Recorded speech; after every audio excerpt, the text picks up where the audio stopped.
Cette vidéo est la première de la série où je vais présenter les fonctions qui sont dans le menu séance de la section réunion. Ces fonctions sont celles qui vont être utilisées à chaque séance de Tontine pour la saisie des données. Dans cette première vidéo, je vais présenter uniquement la navigation entre les pages de gestion de ces données. Le menu séance de la section réunion affiche donc dans la page principale la liste des séances du tour. Dans cette liste, il y a une icône en forme de cadenas qui va indiquer si la séance est actuellement ouverte ou fermée. Lorsque la séance est fermée, le menu contextuel ne contient que 2 entrées et on ne peut donc afficher que les résumés et les rapports pour cette séance.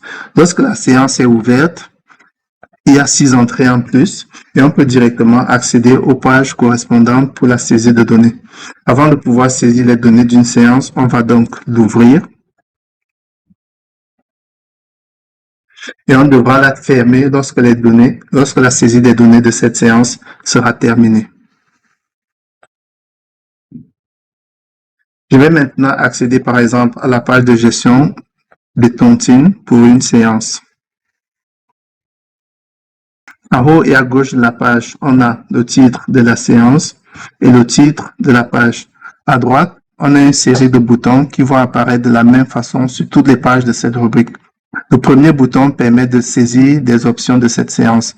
Actuellement, la seule option qu'on peut définir, c'est le template des rapports, le template pour la génération des rapports en PDF.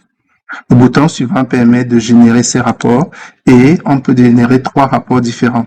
Le rapport de séance qui va contenir la liste des transactions qui ont eu lieu pendant la séance, le rapport d'épargne qui va indiquer l'état de l'épargne au moment de cette séance et le rapport de crédit va indiquer l'état des crédits et des remboursements au moment de cette séance.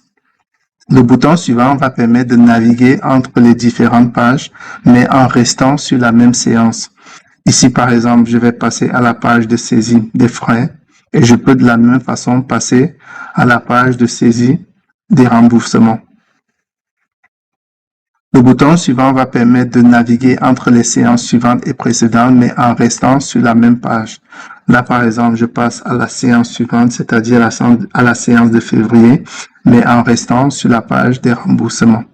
Et je peux de la même façon revenir à la séance précédente, mais en restant sur la même page. Enfin, il y a un bouton qui va permettre de revenir à la liste des séances qu'on utilisera, par exemple, si on veut passer à une séance complètement différente.